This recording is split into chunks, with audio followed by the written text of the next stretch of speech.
Thank you very much, Paul. So great interview there with Expected, kind of all taking it in stride and saying, well, I'm learning a lot, if anything, so that's something. And obviously better from OG, but I do want to echo something that you said during this game. This has not been a high-level series. No, this was a series with tons of mistakes from both teams, individual mistakes from players. So who would you be harder on as a judge in this one? Vitality with the new ADC that they picked for themselves, or OG? Obviously, they picked it for themselves as well, but having an ADC that usually plays mid. So who's more at fault? Well, it's funny because coming into this, I would criticize Origen quite a lot for, in my opinion, not having the proper setup around having a new dual lane in Forgiven and Hybrid coming into week 1, not even signing a sub that could be a possibility or a possible player to use. Like that Cyanide as the sub, and he doesn't really play anymore. Yo, the Valerian is a legendary AD carry here. So I'm like, that to me was a big question mark. What if your bot lane didn't click? Like, you should be ready in case something goes wrong. Also hindsight, obviously, but then you see this game here where Pekka steps in, and because Pekka is such a smart player, and because he of course has good mechanics, he can actually perform okay. I'm not going to say he played well, but he played okay. He wasn't dead weight. He had some good plays. He had some bad plays. The problem for me is more Vitality. Like, this is a team, even with the changes, in my opinion, should be doing way better when you play against a mid laner as an AD carry for 3 days of practice. Vitality have demonstrated that they really don't know how to play with an early game lead, because both games now went past 40 minutes, and it seems to be the tendency that they still hold on to that record of longest or wins. No, they broke it. Well, now they they've have changed the fastest losses. This is a slow loss. This is a very slow loss, but as a team, they seem to not have that decisiveness to go, okay, let's just pull the trigger now, let's force a fight, let's push our advantage where we can. And for a team that last split just seemed to have that go button, seemed to play a lot more round Cabochard, being very much about, let's just get this guy fed and run away with the game. Their playstyle seems to have shifted a lot more, and maybe that's just with the introduction of Mighty Bear. Well, it's tough to say where However, that is they were from. focusing top lane a lot. We have It a was couple Origen of doing it Origen against was focusing top lane a Cabochard, lot. We're going to take a look at some of the plays there. The amazing SOAS tandem was working greatly. So, I mean, what works for Origen? Just get SOAS fed. I mean, if you're struggling, if you know that you have an AD carry that isn't doing so well, just put all of your pressure into the top lane, because remember that OG versus G2 last week, SOAS went to town on his Fizz, so all they really needed to do was, hey, let's put a bit more resources up into the top lane, let's get SOAS in a good spot. I love that everything had to happen for this to happen. They're like, no, we're not going mid, we're not going bottom lane, we're finally going to give SOAS his resources. Yeah, it's strange because 2 games now where Origen have managed to win. Both games were amazing, hard camping for SOAS. Yeah. Well, they won obviously the game last week where it was the same. No, they didn't win the game last week. They didn't win the game last week. Sorry, Amazing had a game last week. In the early game, we also camped for SOAS on the Fizz game. Yes, and then he was like super fed, and you're like, oh, they might win this game.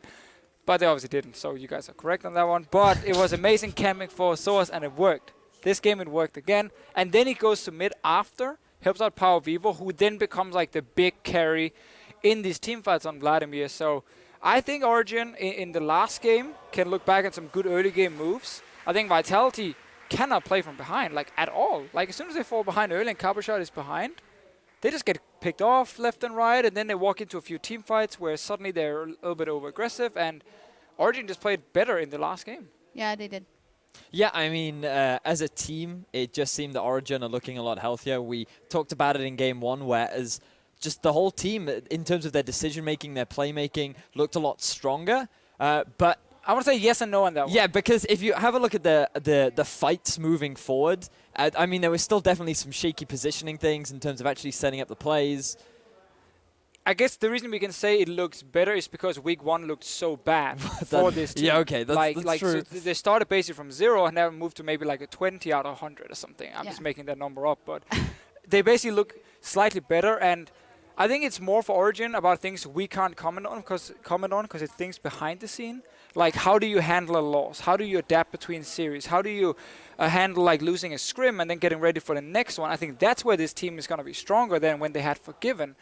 In game right now, there were still obviously problems. Expected, like, funny enough, you have a new AD carry here and you had a rough start. So I think it's more what's going to happen between the LCS games that's much better for Origen. Yeah, I mean, We, of course, don't exactly know what went down, and in the end, if it was they being at fault for not being prepared into week 1 for their bottom lane combo, I liked what Pekka said about it. You know what? It's better that we now look for a new AD carry and then get it right from the first time, and that this goes on now so they can practice as a team. At least we'll see what happens. Player of the game, something we have to touch on. Power of Evil played great, but amazing. Set so much up in this game. Amazing when he wants to go crazy. He can really go crazy. It's funny with Amazing. There are games where we don't really see him, and then there are games where every single gank he pulls off is just fantastic, and like he snowballs multiple lanes. This game was obviously snowballing. Source first up in the top lane. Then he went mid lane, did the same with Power of Evil, even played well in team fights. I think Amazing had such a great game, and I think he's like the leader I'm looking at that Origen needs, because he's been on this team now for a while. He's very vocal about everything, both in-game and outside of the game. And I think when he's playing well, Origen does have a strong enough early game to actually get leads and then try and finish these games. But part of that game is also the fact that Vitality allowed Power of Evil to get to such a late game where Vladimir, they set up this 1-3-1, Vladimir was getting all this free farm, and then when he joined those late game team fights, he just demolished Vitality. Yeah.